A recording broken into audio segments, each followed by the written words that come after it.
ನೋಡಿ, ವೈದ್ಯರ ನಿರ್ಲಕ್ಷ್ಯಕ್ಕೆ ಬಾಣಂತಿ ಮತ್ತು ಅವಳಿ ಮಕ್ಕಳು ಸಾವನ್ನಪ್ಪಿದ್ದಾರೆ. ಮೇಲ್ನೋಟಕ್ಕೆ ವೈದ್ಯರ ನಿರ್ಲಕ್ಷ್ಯವೇ ಇದಕ್ಕೆ ಕಾರಣ ಅಂತೇಳಿ ಆರೋಪವನ್ನ ಮಾಡಿ ಕುಟುಂಬಸ್ಥರು ಆಕ್ರೋಶವನ್ನ ಹೊರಹಾಕ್ತಾ ಇದ್ದಾರೆ ಆಸ್ಪತ್ರೆಯ ವಿರುದ್ಧ. ಈ ಘಟನೆ ನಡೆದಿರೋದಲ್ಲಿ ಡೀಟೇಲ್ಸ್ ಬರ್ತಾ ಇದೆ. ವೈದ್ಯರ ನಿರ್ಲಕ್ಷ್ಯಕ್ಕೆ ಬಾಣಂತಿ ಅವಳಿ ಕಂದಮ್ಮ ಸಾವನ್ನಪ್ಪಿದ್ದಾರೆ.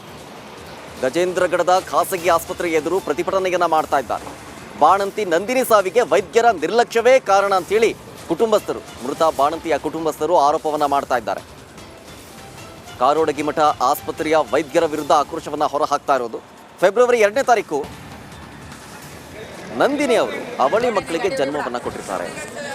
ಆದರೆ ಹೆರಿಗೆ ಆದಮೇಲೆ ಅವಳಿ ಮಕ್ಕಳು ಸಾವನ್ನಪ್ಪಿರ್ತಾರೆ. ತದನಂತರ ತೀವ್ರ ರಕ್ತಸ್ರಾವದಿಂದಾಗಿ ಬಾಣಂತಿಗೆ ಲೋ ಬಿ ಪಿ ಆಗುತ್ತೆ. ಲೋ ಬಿ ಪಿ ಆದಂತಹ ಸಂದರ್ಭದಲ್ಲಿ ಅವರಿಗೆ ಚಿಕಿತ್ಸೆಯನ್ನು ಕೊಡ್ತಾ ಆಗ್ತಾ ಇರುತ್ತೆ. ಆದರೆ ಚಿಕಿತ್ಸೆ ಫಲಿಸದೆ ಇವತ್ತು ಬಾಣಂತಿ ಕೂಡ ಸಾವನ್ನಪ್ಪಿದ್ದಾರೆ.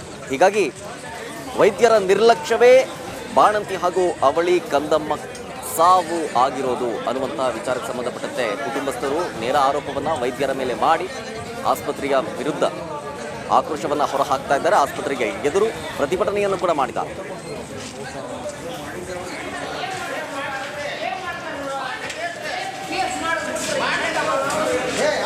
ಶಕ್ತಿಯಾಗಿ ಮಾಡ್ಯಾರ. ಅದೇನೋ ತಪ್ಪಿನೂ ಆಗಿರ್ಬೋದು, ಆಗಿಲ್ಲ ಅಂತ ಅವರು ಒಪ್ಕೊಂತಾರೆ. ತಪ್ಪು ಆಗಿರ್ಬೋದು, 2 ಅಂದ್ರೆ ಅವ್ರು ಕಂಟ್ರೋಲ್ ಮಾಡೋಕ್ಕಾಗಿಲ್ಲ. ಒಂದು ತಪ್ಪು ಅವ್ರು ಕಂಟ್ರೋಲ್ ಮಾಡೋಕ್ಕಾಗಿಲ್ಲ. ಕಂಟ್ರೋಲ್ ಮಾಡೋಕ್ಕಾಗಿಲ್ಲ ಅಂದ್ರೆ ಇವ್ರು ಏನು ಮಾಡಿದ್ರಿ, ಇಲ್ಲಿ ಮಲ್ಟಿ ಸ್ಪೆಷಲ್ ಮಾಡ್ರಲ್ಲ, ಇವ್ರು ಬ್ಲಡ್ ಕೊಡ್ಬೇಕಾಯ್ತು. ಬ್ಲಡ್ ಇಲ್ಲ ಪೇಷಂಟ್, ಅವರು ಕಂಟ್ರೋಲ್ ತಪ್ಪಲ್ಲ. ಇವ್ರು ಬ್ಲಡ್ ಇದ್ರೆ ಕಂಟ್ರೋಲ್ ಆಗಿದ್ಲ, ಪೇಷಂಟ್ ಕಂಟ್ರೋಲ್ ಆಗಿತ್ತು. ಬ್ಲಡ್ ಇಲ್ಲ, ಬ್ಲಡ್ ಎಕ್ದಮ್ ಹೈ ಇದು ಬಿ ಪಿ ಲೋ ಆಗಿದೆ. ಲೋ ಆದ ಬಿ ಪಿ ಹೊಳಗೆ ಕಂಟ್ರೋಲ್ ಮಾಡೋಕ್ಕೆ ಸಾಧ್ಯನೇ ಆಗಲಿಲ್ಲ. ಯಾರು ಡಾಕ್ಟರ್ ಅಲ್ಲ, ಯಾರು ತಪ್ಪಂದ್ರೆ ಇವರು ಬ್ಲಡ್ ಇಲ್ಲ, ಸಿಸೇರಿಯನ್ ಮಾಡ್ತಾರೆ, ಬ್ಲಡ್ ಇಲ್ಲ. ಹಾಂ ಸರ್, ನೀವು ಸ್ಟಾರ್ಟಿಂಗ್ ಬಂದಾಗ ಅವ್ರು ಡಾಕ್ಟ್ರ್ ಈಗ ಆರಾಮದು ಬೇಕಾದ್ರೆ ಅವ್ರು ರಿಪೋರ್ಟ್ ತೆಗಿಸ್ರಿ, ಸಿಸೇರಿಯನ್ ರಿಪೋರ್ಟ್.